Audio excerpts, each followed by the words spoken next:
Hello and welcome back to Get Decked, the video series where I make budget Magic the Gathering decks for your casual games night and to introduce friends and family members to the game. So we've got a new set out, Foundations, and when a new set comes out, I like to make some decks using only cards from that set, which is a fun little challenge to set myself in terms of deck building and to get more familiar with the set. So yeah, that's what we're going to do for the next few videos, is make some decks based around Foundation cards.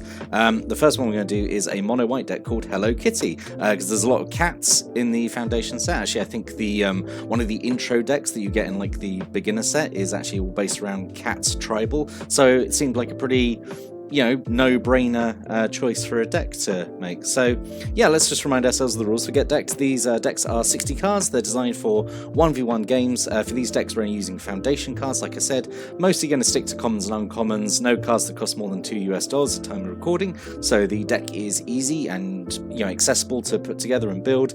We limit ourselves to 12 different non-land cards for a good mix of variety and consistency. Strong themes and low to mid complexity. The complexity is not that much of an issue because Foundation's obviously intended as more of a introductory set for new players, but also keeping it low to mid complexity means as well it's easy to pick up for like a casual player, someone with less experience who's is just not into the game that much. It just makes it more accessible and just means more people can play it and have fun. Because it's a casual deck doesn't mean it has to be weak or bad. So yeah, let's get in and look at the deck. So we've got the deck list here. We've got 23 creatures, 9 instants, 2 Planeswalkers, 2 Enchantments, 24 land. We've got a mana curve off to the side there.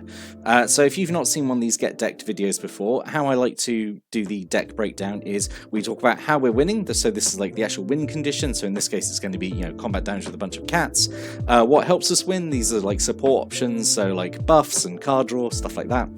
And we also talk about what stops them winning, which I always think is an important thing to discuss when talking about deck building. These are ways that we interact with the opponent, like removal options or counter spells, anything like that. That basically messes up the opponent's plan and literally stops them winning. And a quick disclaimer, which I've decided to put into these Get Decked videos from now on. This is all theory crafting. I don't have experience actually playing the set as is. This is just the idea for the deck I've got. It's really just, I'm not saying use this as is. It's really just here as a inspiration for you, as a springboard to take this deck and maybe the core of it and make your own modifications. So yeah, no promises that this is like going to be the best casual deck ever, So first we're going to talk about how we're winning. So obviously with a bunch of cats, which are, say, throughout the set. So we've got 4 Sky Knight Squires, so 1 white for a 1/1. Whenever another creature you control enters, put a +1/+1 count on this creature. We're playing mono white, so obviously we're kind of going wide with a bunch of creatures, so it's nice that this is going to keep getting counters throughout the game.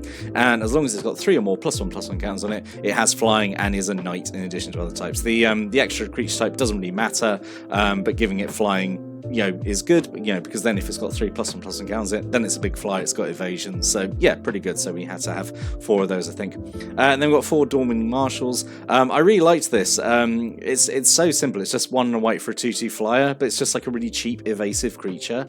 And it's got this nice mana sink ability, 4 and a white to give all your creatures +1/+1 until end of turn. It's super expensive, but it's better to have the ability and not use it rather than need it and not have it. So yeah, so we're starting off with some flying cats, just to swing in the air, be evasive, and get in some damage that way. And then we've got 3 Felidar Saviors, 3 and white for a 2/3 with lifelink. When it enters, you put a +1/+1 counter on each of up to 2 other target creature control.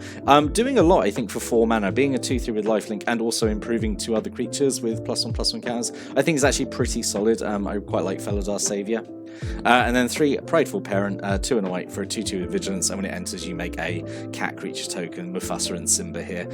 So yeah, pretty straightforward. It's just making 3 powers worth for 3 mana, which is absolutely fine.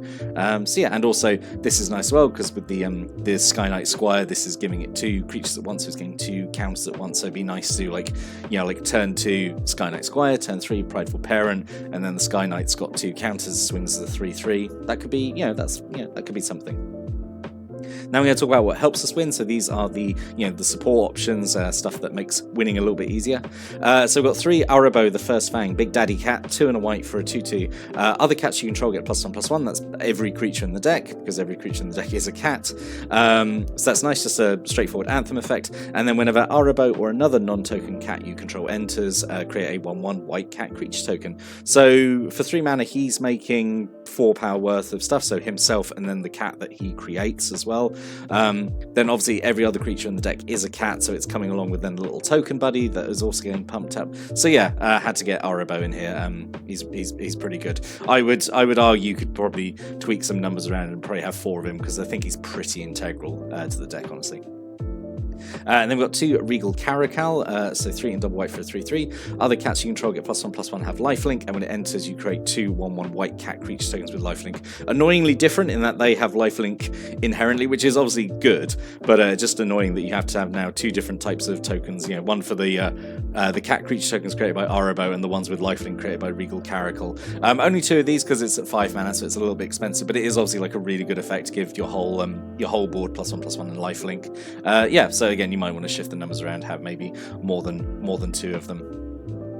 And then we've got 4 Helpful Hunter. Could not include this because it is like just the absolute cutest artwork, I think, in the whole set. So 1 white for a 1/1. When it enters, draw a card. Super straightforward. So it is just like, you know, a cantrip essentially, just a 1/1. But I just couldn't, like, that artwork and like the flavor text. It's just, I had to. If you're heartless, I suppose you could cut down on this. You know, you could, you know, have 3 of these and 4 Arabos, but I would judge you. I would judge you for having, you know, not a full playset of Helpful Hunter. And then 2 Ajani, Caller of the Pride, so 1 and double white for a 4 loyalty Planeswalker. Don't usually have Planeswalkers in these Get Decked videos, but Ajani, Caller of the Pride has been reprinted a billion times, so he's actually pretty cheap. So he's definitely within budget. So 4 loyalty for only 3 mana is actually also pretty good, and then he can go up to 5 loyalty straight away with his +1 to put a +1/+1 counter up to 1 target creature, which is a very small effect, but it's still like good. There are times obviously when just a single +1/+1 counter is gonna, you know, be a problem for an opponent to deal with. His -3 can give something flying and double strike till end 10, which is also really nice. You know, he can do that basically the second he comes down if you needed to give something evasion and double strike just to, you know, just win outright. And then his big -8 is to create X 2/2 white cat creature tokens, where X is a different cat creature token now as well, where X is your life tail. So there's not a big like life gain focus in the deck. Obviously, you've got Regal Caracal, who can give your whole board lifelink, and obviously then it'd be good to, you know, pop this ultimate after you've maybe done a bunch of damage with the cats, and you've gained a bunch of life, make a bunch more cats, who then will also have lifelink. You got the Felidar as well, which has also got lifelink, but there's not generally a lot of life gain in this. I think with Ajani, you'd probably just be fine alternating between the +1 and the -3, just to keep buffing stuff up and then making it evasive and double striking. But yeah, had to include Ajani because, you know, he's on theme. He's the other big cat daddy, and yeah, he makes cats, so it's perfect really. Then we've got 2 Claws Out as a board-wide buff spell, so 3 and double white, instant speed, cost 1 less to cast for each cat you control. Not, you know, so it'd be really nice to get this down to double white, which is obviously pretty good. And creature you control get +2/+2 till end of turn. Giving your whole board +2/+2 instant speed for just 2 white mana is obviously pretty good. I don't think it's a hard requirement to meet, obviously, because it counts, you know, tokens and non-tokens as well. So yeah, Claws Out is just a fun little buff spell, I think. I've got 4 Fleeting Flight. I quite liked this. So 1 white mana to put a +1/+1 counter on something, give it flying till end turn, and prevent all combat damage that it would take for a turn. So you can just turn something like into just a really good chump blocker. Gives it flying as well for evasion, so it could block a big flyer. Works on the attack as well, because obviously you can give something evasion, and also, you know, just means, you know, if it is blocked, it's not going to die. So yeah, I really like Fleeting Flight. Actually, I think it's a really nice little combat trick. And then 2 Felidar Retreats, 3 and a white enchantment. Landfall, so whenever a land you control enters, you choose 1, create a 2/2 white cat beast creature token. So basically 4 different token types in this, all subtly different, which is slightly annoying, but it is what it is. Or you put a +1/+1 counter on each creature you control, and they get vigilance until end turn. The second ability, I think, is a lot stronger. But there are obviously going to be times when you need an extra, you know, 2/2 body, and obviously it's a cat as well, so it gets all the bonuses from Arabo and the Caracal. So yeah, I liked Felidar Retreat. Obviously you might be a new player watching this. The best thing to do if you get to, you know, like turn 4, turn 5 is to cast this and then play a land, because you can do that. You can do it out of sequence. Yeah, so you might not know that. Obviously, you know, the more experienced people watching it might know that, but you might know, because then you can immediately get a benefit from it. Because the biggest risk with these enchantments is you play them, they do nothing the turn you play them. You really want to have them do something the turn you play them. And then we're going to finally talk about what stops them winning. This is very quick because it's just 1 card. 3 Stroke of Midnights. It's just kind of utility knife, white removal, 2 and a white, destroys any non-land permanent, and the controller gets a 1/1 white human creature token, which is, you know, always you always want them to have just like a little creature token rather than whatever they had, whatever you blew up. This, you know, giving them a creature token is definitely worth, you know, blowing up a really troublesome like enchantment or artifact, or even just, you know, like another creature, like a big creature. So yeah, really like Stroke of Midnight. Again, you could probably fiddle the numbers a little bit, have 4 of these rather than 3 if you really wanted to have more of them. But you know, why risk having less helpful hunters, you know? And then quickly talk about the mana base as well.